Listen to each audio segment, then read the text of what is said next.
This podcast is Challenging Opinions and is presented by William Campbell.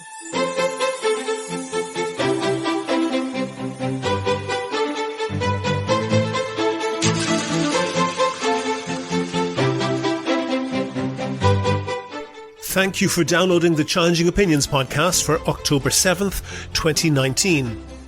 In this podcast, I talk to an attorney fighting against government overreach, but I ask him, is he more interested in protecting the rights of citizens or of corporations?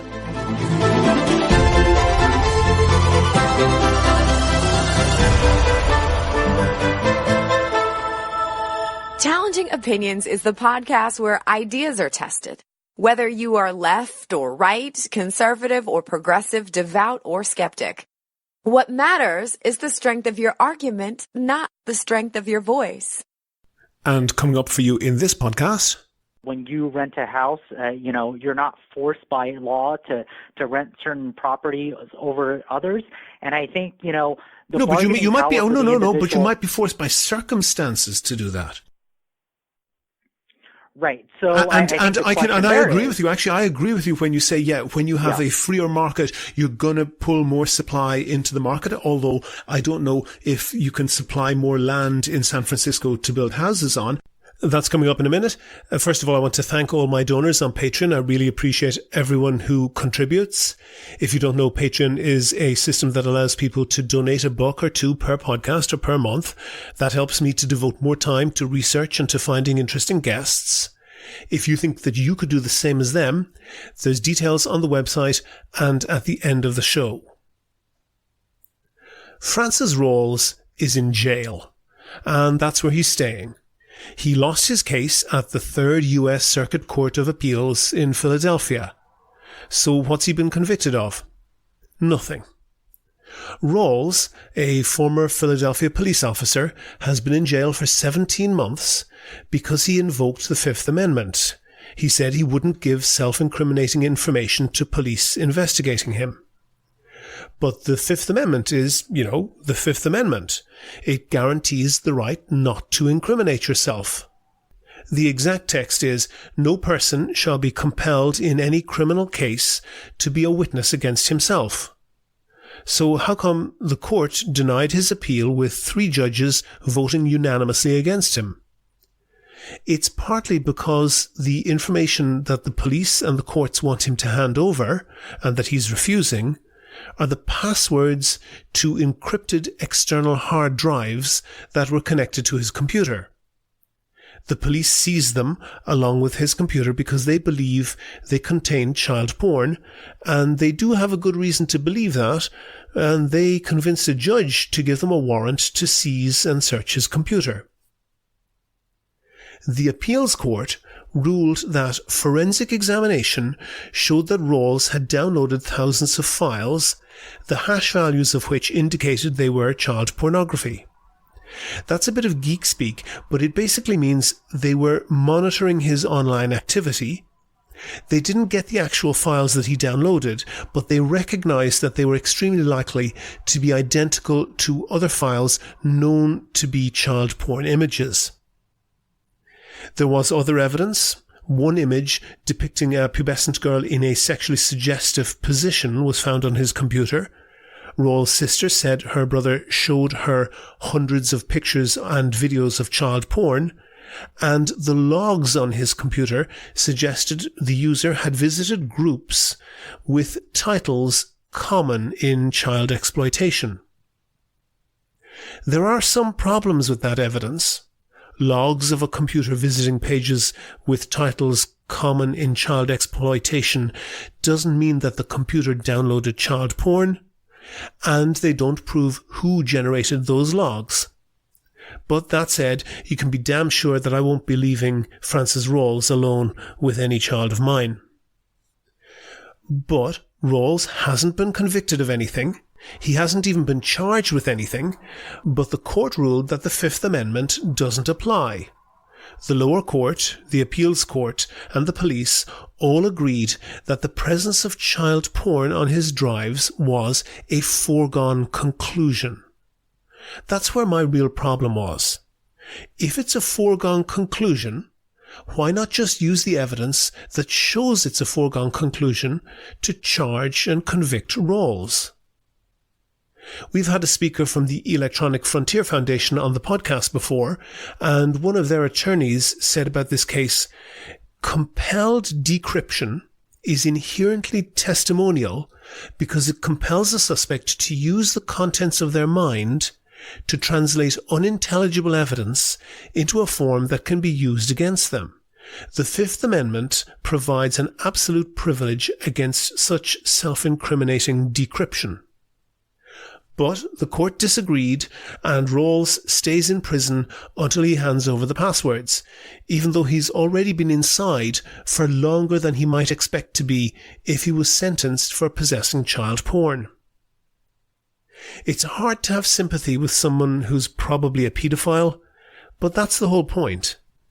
If our rights can be cancelled just by being accused of being a criminal, then none of those rights will last long. There's no point in saying that everyone is entitled to a fair trial as long as they're not suspected of being a criminal. And this is not a rarefied situation. Many countries have a variation of this, but New Zealand has gone a step further and made it a crime for anyone travelling in or out of that country not to unlock their phone or other devices for border officials to snoop through and copy as they see fit. No reason, no warrant required, and anyone who doesn't comply will have their devices confiscated along with a $5,000 fine. So if anyone you've ever been sexting with decides to take a trip to New Zealand, you can expect your private photos to be shared around the break room of the border guards and then be sent on to all their friends and their friends' friends and so on. It's long been established that countries are entitled to check the goods coming across their borders to make sure that they're legitimate, the right taxes are paid, and so on. When the electronic age came in, it seems to have been quietly extended to examining the data stored on laptops, phones, and so on. I just don't buy the line that this is to protect us from terrorists or organised crime. Anyone who is wise to these laws will be smart enough to make sure that they only travel with clean devices. If they want to store or transport incriminating data, they can just encrypt it, email it to themselves, and pick it up once they've crossed the border. Sure, these laws might pick up the odd, dumb criminal, but that leaves the question. Are you willing to sacrifice all of your privacy, hand over all of your data to the border agents of any country you or anyone you've been in contact with travels to, for them to make use of on their next bathroom break or to pass on to their secret police, just to pick up the odd, dumb criminal? Do you agree? Do you disagree? If you want your point of view heard, email podcast@challengingopinions.com and say what you think.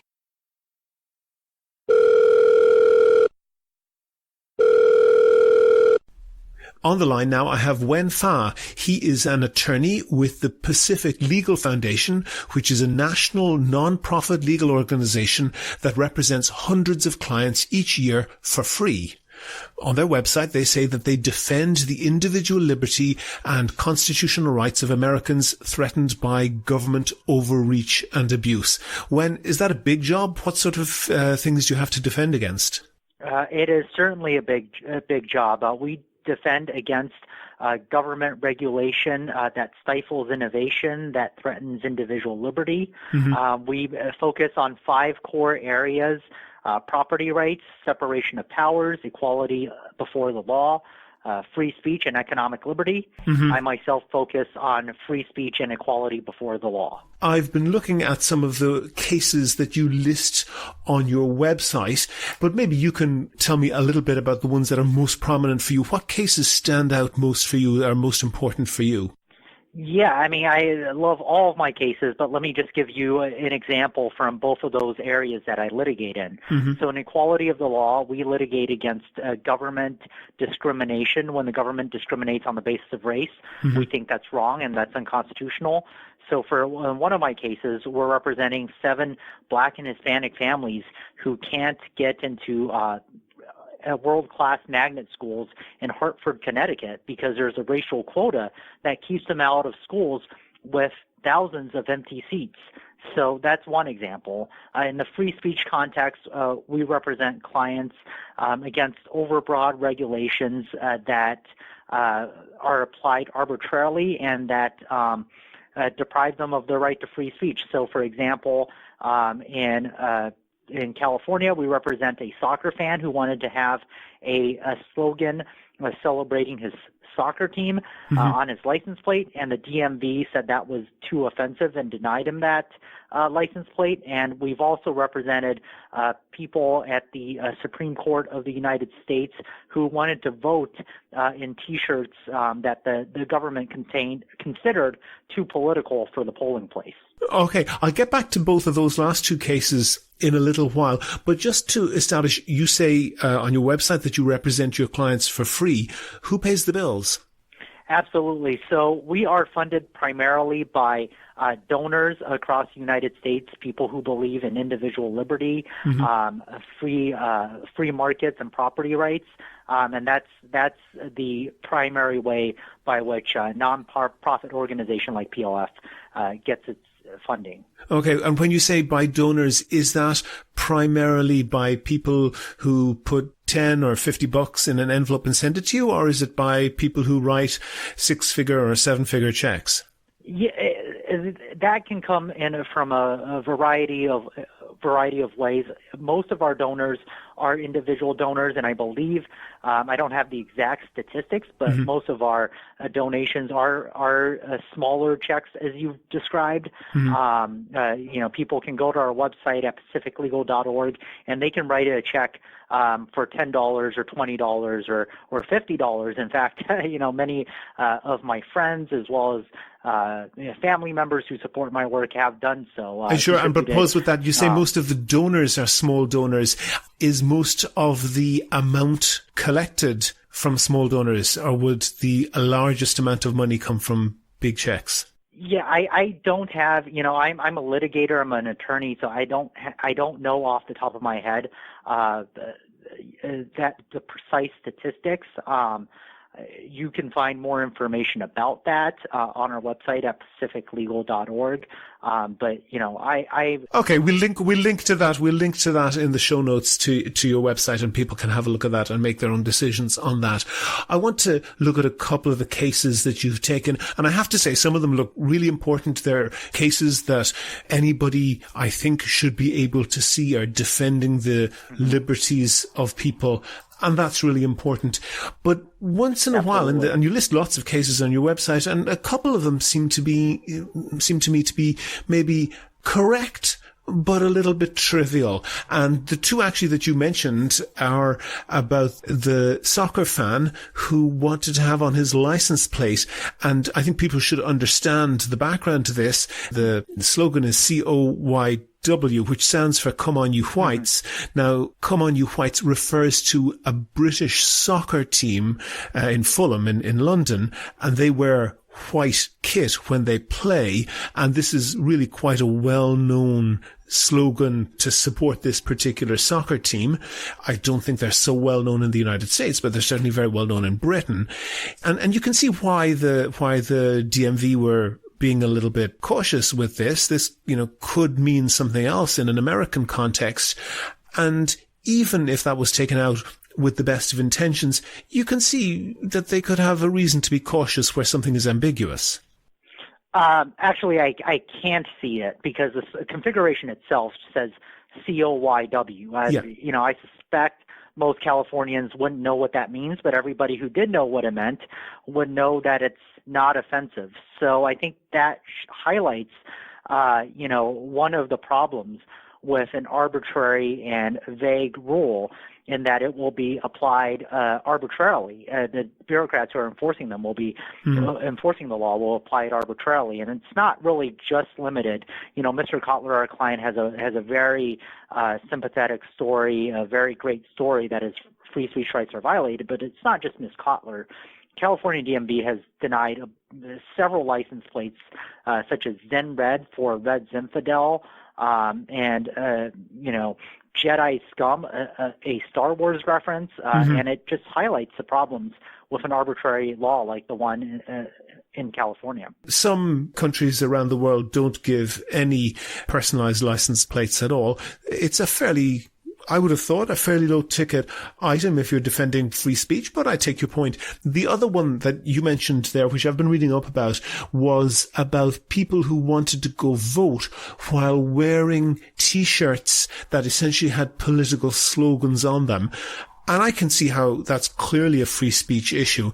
But would you accept that there's pushback there that, for example, if a polling place, a voting centre, seemed to be effectively taken over by one political faction or another, just by having large numbers of people wearing attire that made it clear they were affiliated to one political group or another, that could have an intimidatory effect. Having a cool atmosphere in a voting place, that's a thing worthwhile protecting, isn't it?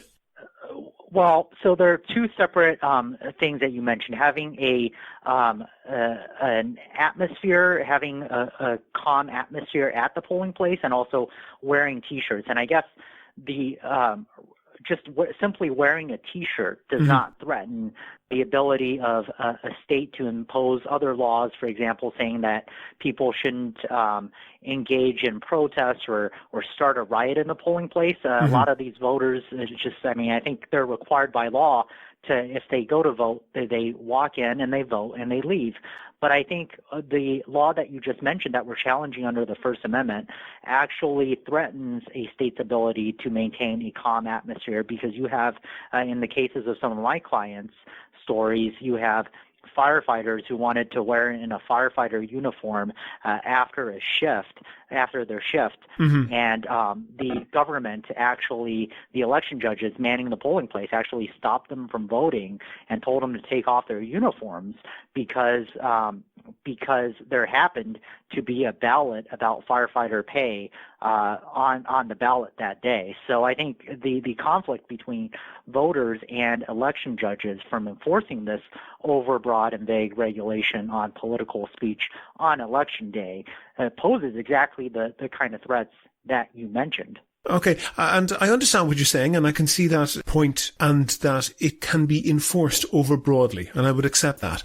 But if you look around the world, you'll see places that are clearly dictatorships where there's no semblance of democracy, the North Korea type places, and there's places that have quite a good quality democracy. But in between, there's a lot of places that have more or less democratic governments, but if you want to organize or just go and vote for the opposition party, you're going to find a lot of low-level intimidation and threatening.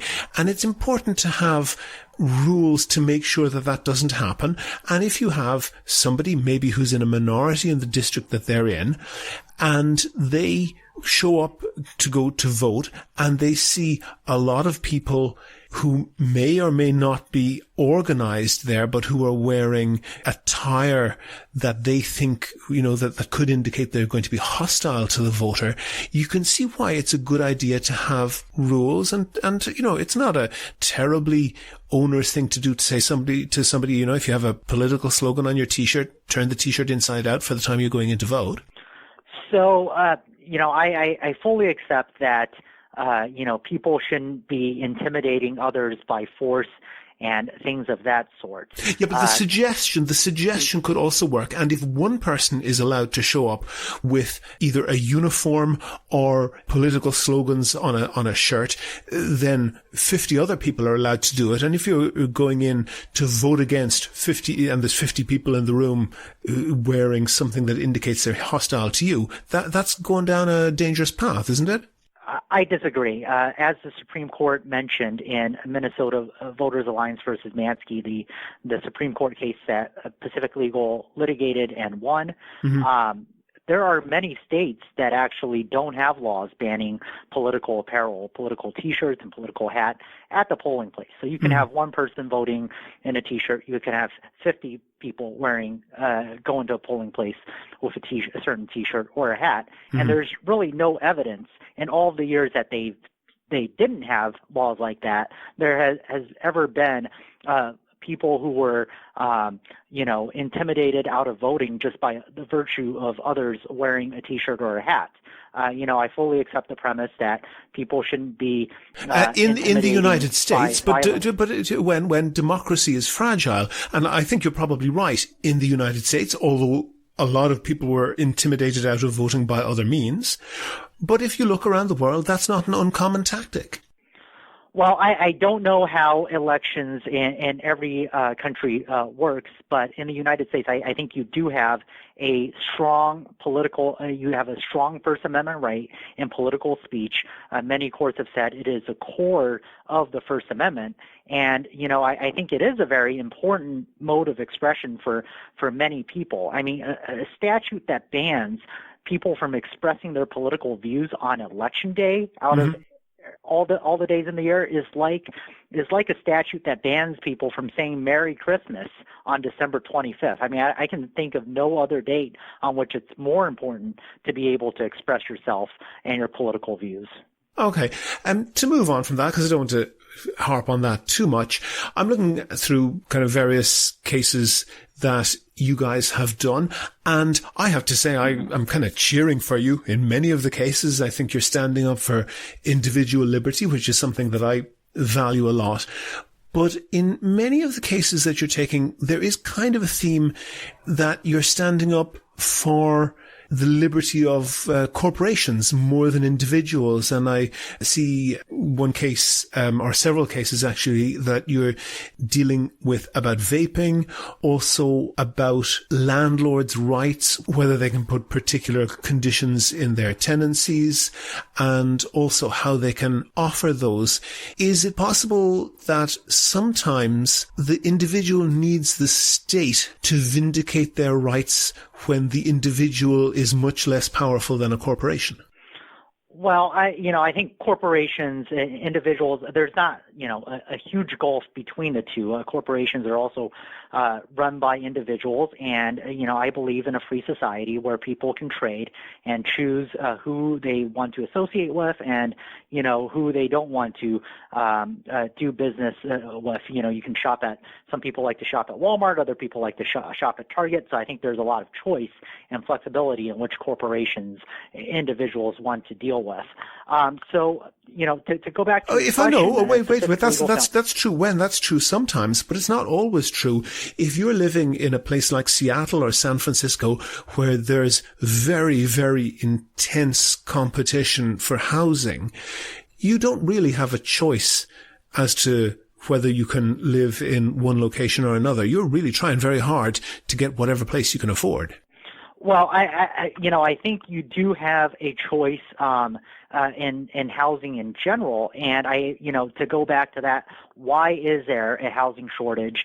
Accepting that premise, why is there a housing shortage in places like California? And I think the reason that we do many of our property rights cases is we believe a free market in housing would actually increase the supply of housing. And as you know, I'm sure you're familiar with the economic principles that if you increase the supply and the demand stays constant, you're actually going to be able to lower the prices and increase the choice.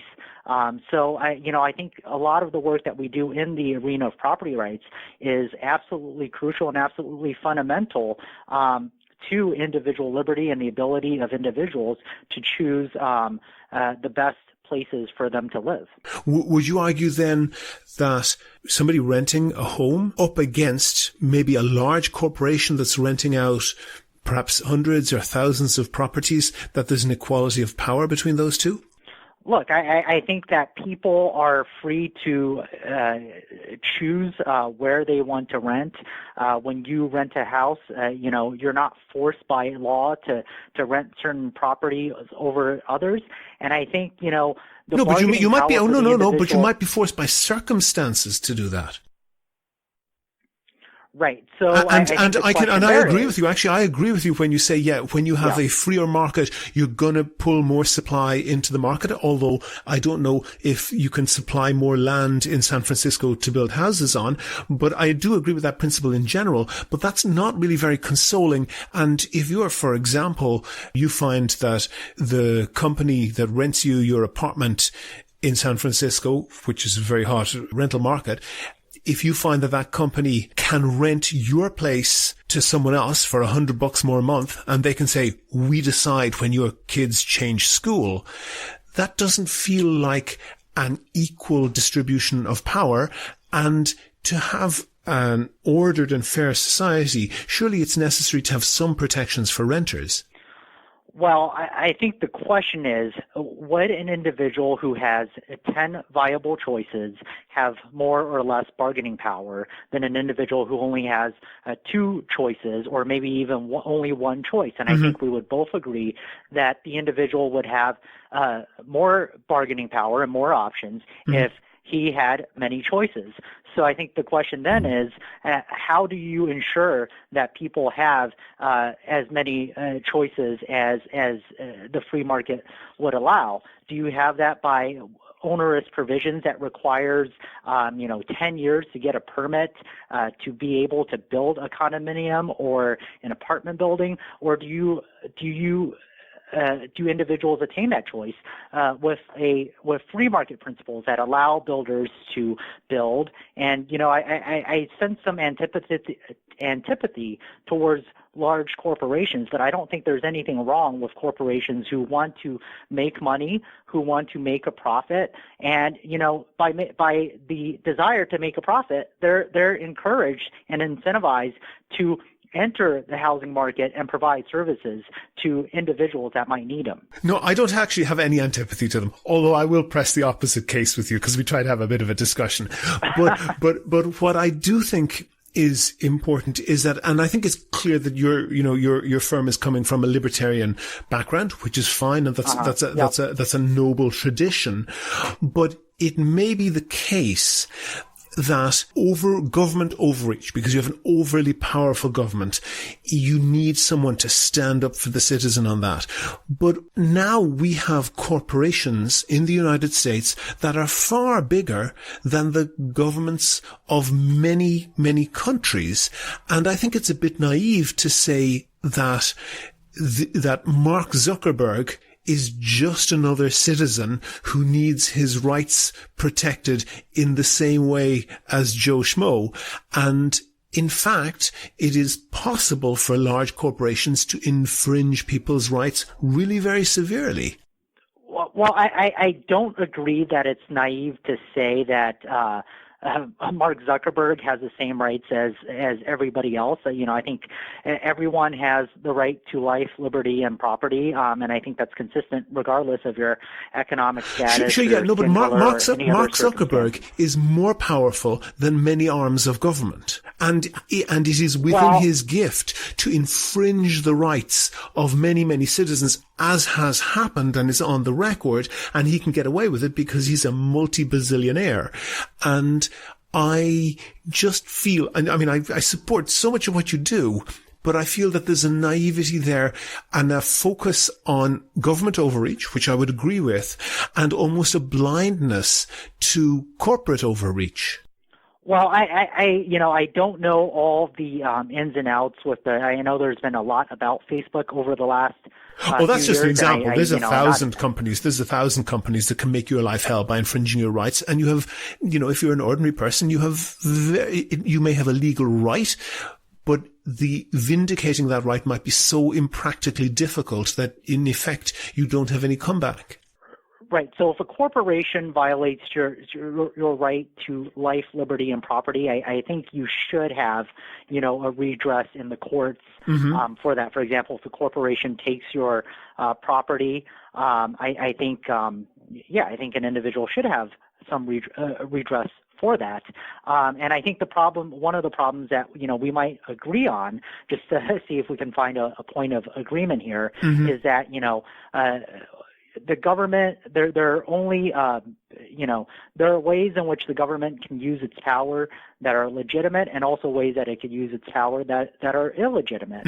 And, corporations, no different from individuals, shouldn't be given illegitimate benefits by the government. And I think that's something actually that, you might not see with just, just reading our website for the first time. But, a lot of these laws, regulations against innovation and against that stifle innovation and individual liberty, actually the big businesses love that, because they are trying to keep out competitors. They stand to benefit when the government keeps out competitors, keeps out smaller businesses from entering the marketplace.